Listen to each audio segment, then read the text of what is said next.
Part 3 of the top 50 NBA players of all time with rankings 20 through 11 today. I'm Coy Camiscioli here for Philly Sports Talk. Again, the second to last part of this 5-part series, 20 through 11 today, 10 through 1 in a couple days. If you haven't listened to the previous episodes, I suggest you do it. If you're a big basketball fan and you got nothing else to do until NBA season starts, go take a listen.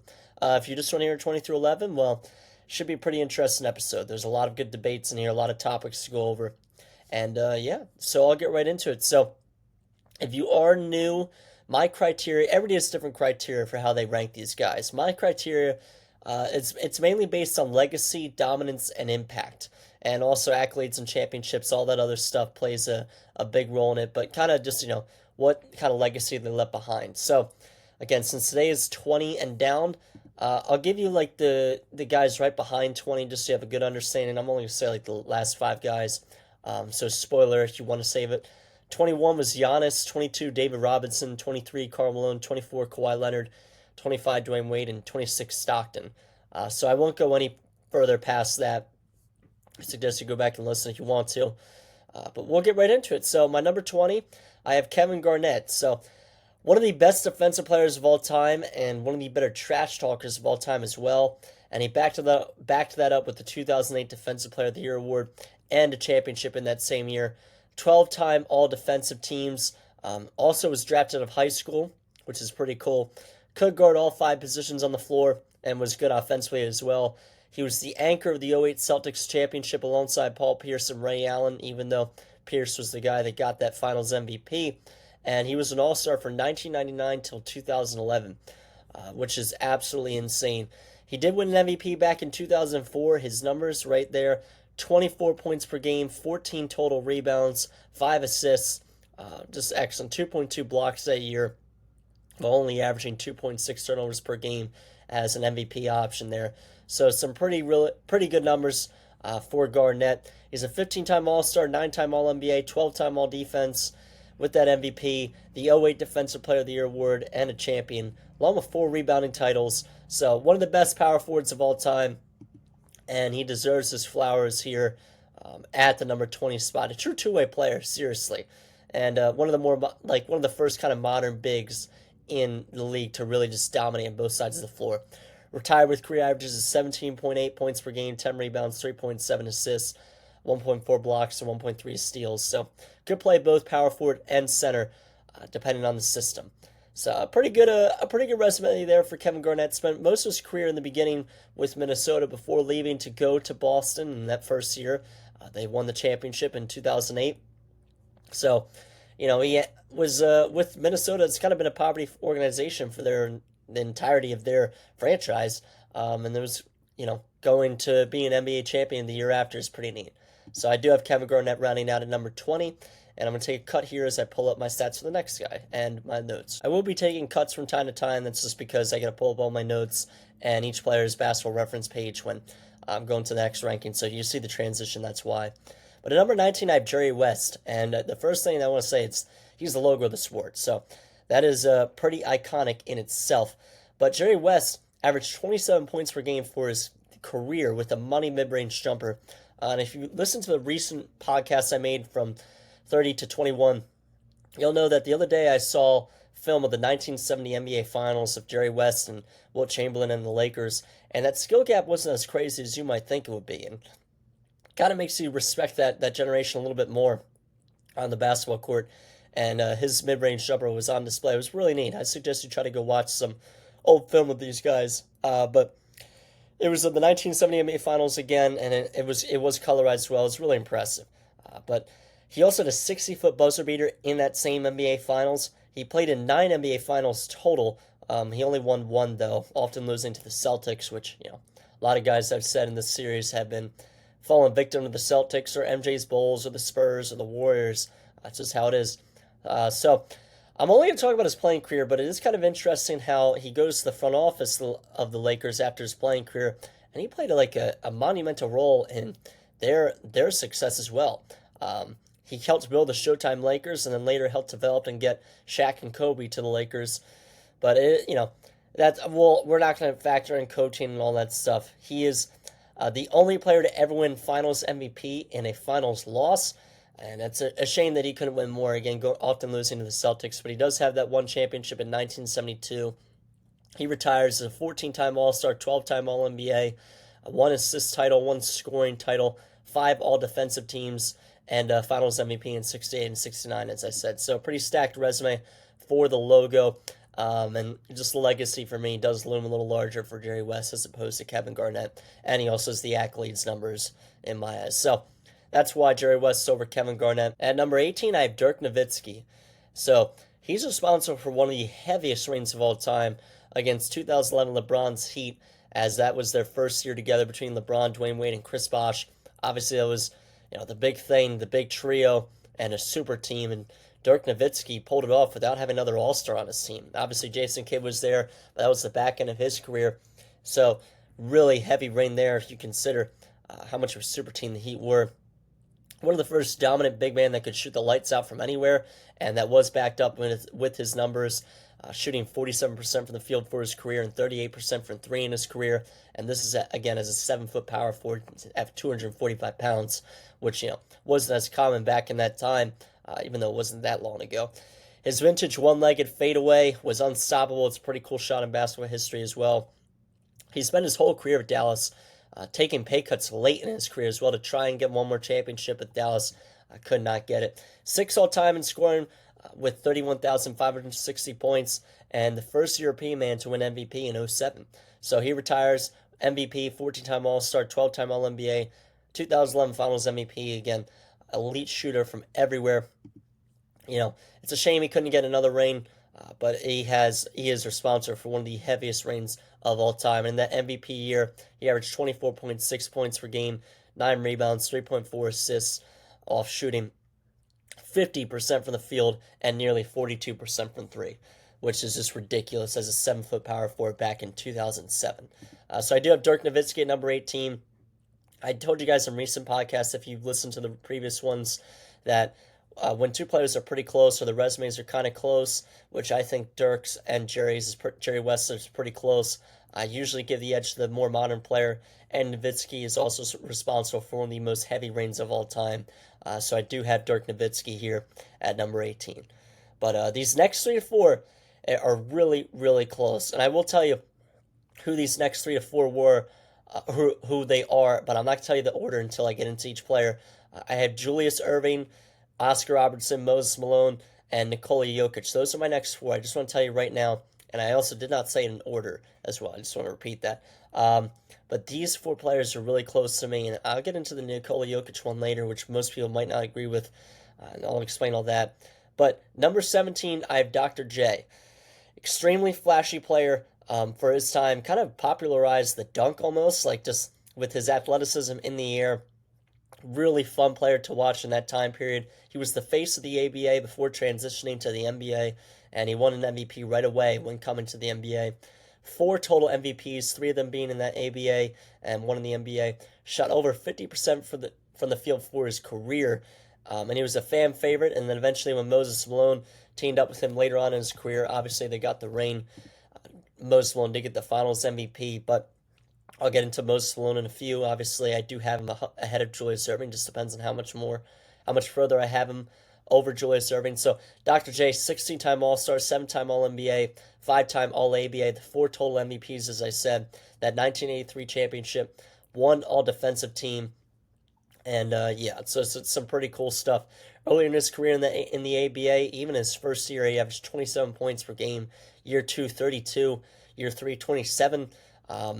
And year 4, 27, year 5, 29. So 3 of his ABA MVPs came within the first 5 years of his career, and he came close for multiple other MVPs in both leagues, in the ABA and NBA. So he was kind of an icon. It was an all-star in every year of his career in both leagues, and it was tough to have him here and not above Moses Malone.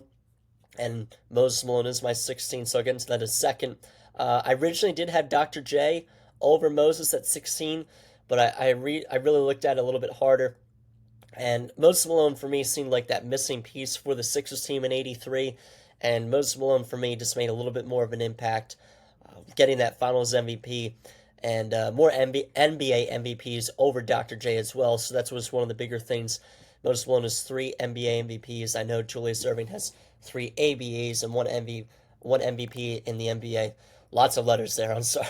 I was even mixing that up myself. I got to take a break from that. But we'll talk about Moses Malone now. So, one of the best rebounders of all time, probably the best offensive rebounder all time. And he actually has the most offensive rebounds in NBA history, averaging upwards of 7 a game in his prime. Top 5 all time in total rebounds was 17,834. He averaged a double-double for 13 straight seasons. And he played from 1974 till 1995. So the longevity was there, averaging 20.3 points per game, 12 rebounds, and 3 assists for his career. Again, kind of that missing piece for the Sixers team back in 82 to propel them, and 83 to propel them to a championship. Won that Finals MVP. It was a dominant run. Sixers went 12-1. And he was the first player to go from high school to, well, the ABA/NBA. Kind of set the trend for guys like Garnett, LeBron, all those kinds of guys. He retires a 13-time All-Star, 3-time MVP, 8-time All-NBA, 83 NBA champion, Finals MVP, 2-time All-Defense, 6 rebounding titles.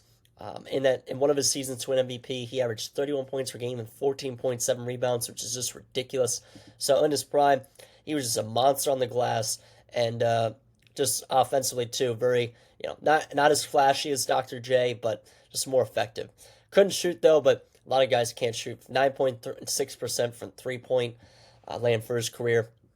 But again, just those accolades, that resume, and for me, the legacy, rebounding, and coming to the Sixers, winning the Finals MVP over Dr. J, that has me putting Moses Malone at 16 over Julius Erving, who I have at 17. So those are my 2 right there.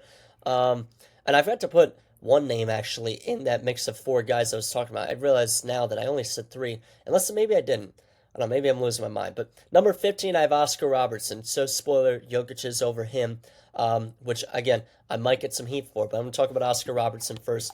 So the first player to average a triple-double in basketball history, way ahead of his time.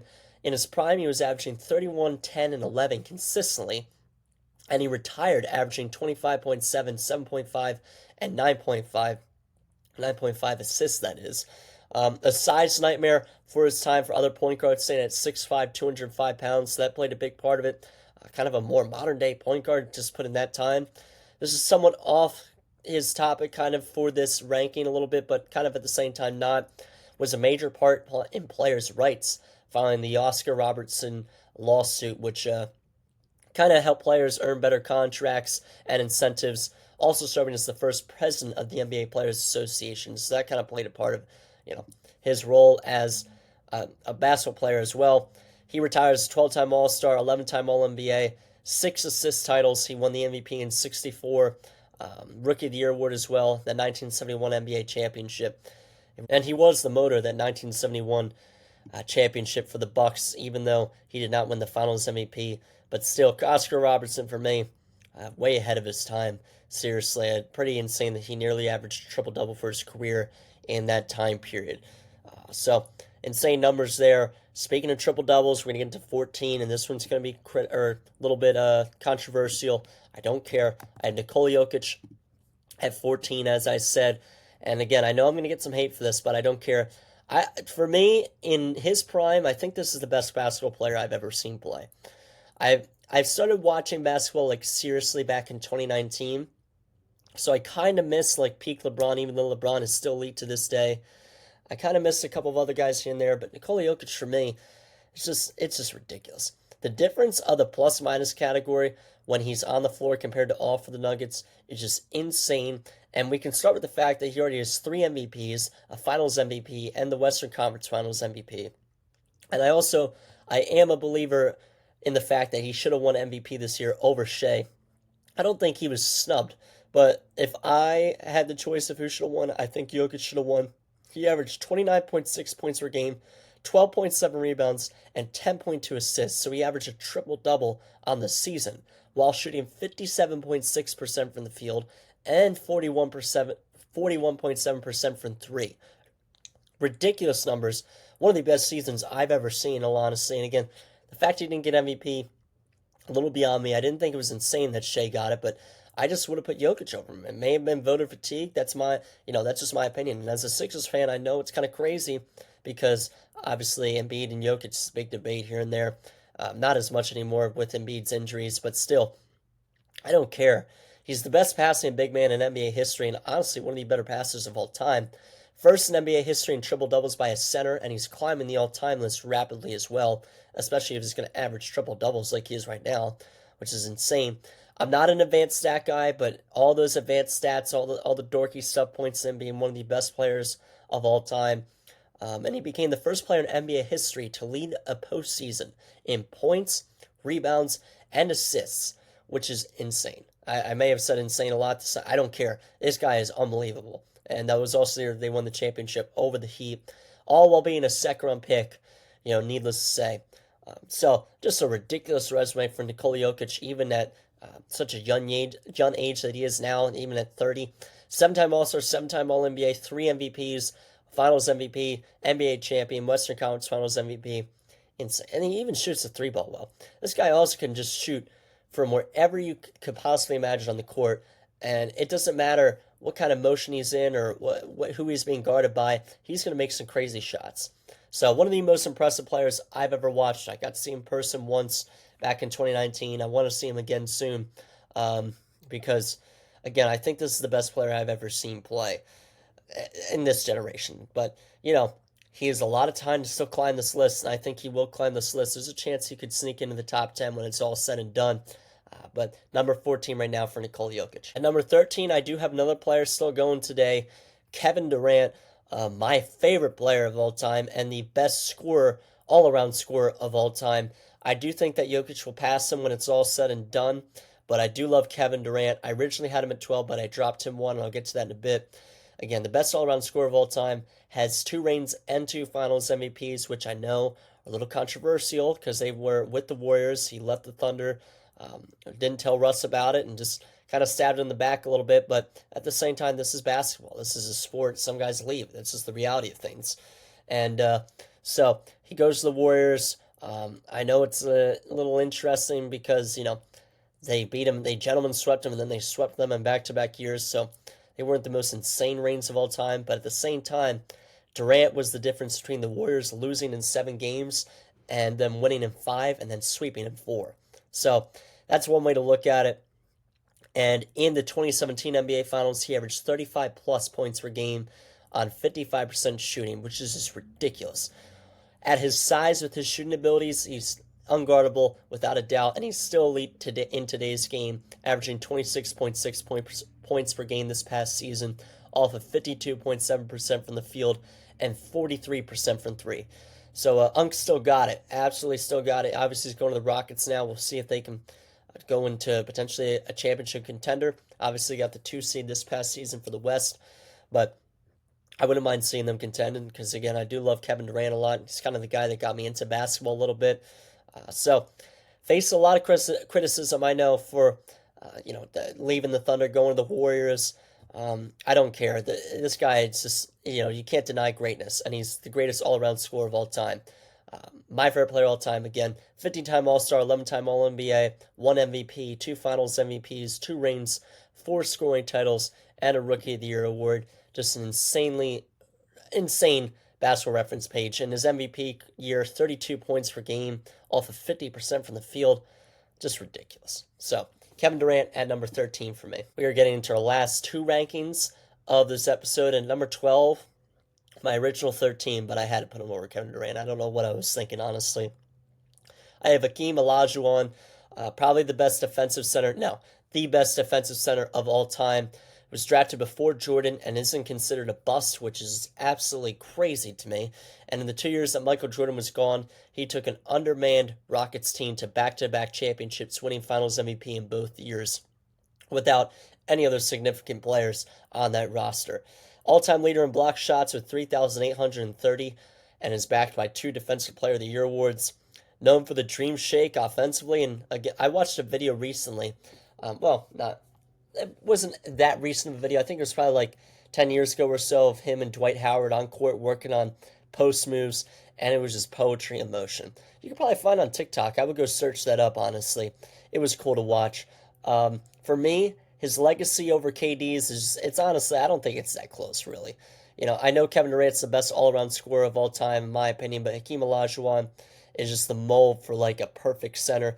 Honestly, you could potentially have him even higher, you know, but this guy is just ridiculous on both ends of the court.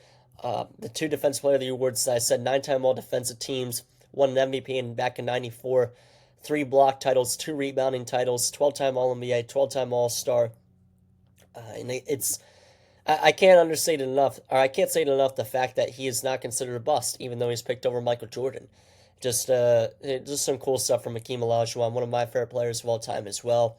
So this is a pretty fun rankings list in this episode that I've been on because I really like a lot of these guys. And again, this won't be a diss at KD, but both Hakeem and KD have 2 finals and 2 finals MVPs. Hakeem's are a little bit more significant for me. They're both with the team that drafted him. I stayed loyal to them, and he was the centerpiece of that team while also having really no other significant stars. While Durant was with the Warriors, not dissing Kevin Durant's reigns or his Finals MVPs, but the legacy of Hakeem Olajuwon just lives a little bit larger here for me at number 12 over Kevin Durant. And I don't think it's as close as I initially thought it was. Again, I originally had Kevin Durant at 12. I kind of woke up a little bit. That's just kind of crazy. So, number 11, the last ranking of this episode, I have Tim Duncan, Mr. Fundamental, one of the best franchise guys of all time. After David Robinson, he took over the Spurs, created the legendary Twin Towers in San Antonio, and now it's Victor Wembanyama's turn. I want to say I was really close of actually even putting him higher. There's Bill Russell and Wilt Chamberlain. They are in my top 10 because, again, I've included ABA guys and pre-3-point line, all that stuff like that.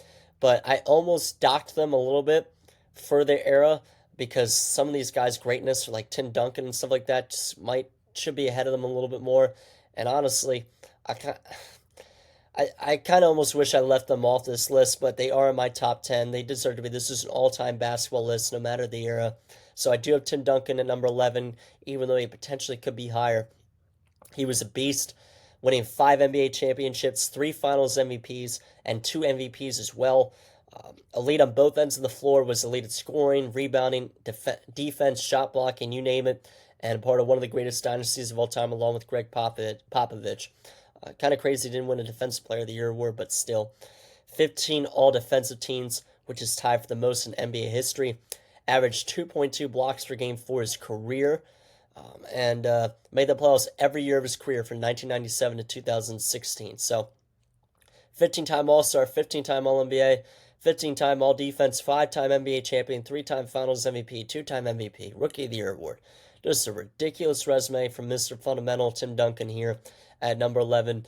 And the more I talk about it, the more I kind of wish I had guys like Duncan and Olajuwon over guys like Wilt Chamberlain and Bill Russell. But, this is about legacy, dominance, and impact, so that's why I do have those guys ahead of them. I've been sticking with that criteria for this entire series. I'm not going to change up now, but maybe in the future I'm going to have to make ones like the most talented or most talented basketball players of all time or something like that. But that's it. That's 20 through 11. So keep on the lookout for rankings 10 through 1. Things are going to get interesting there. I'll warn you right now, I do have some interesting rankings, but nothing really insane, I would say. But it's going to be fun. I've really enjoyed this series, and in a couple days, 10 through 1 will be out. So thank you guys for listening, and I'll see you soon.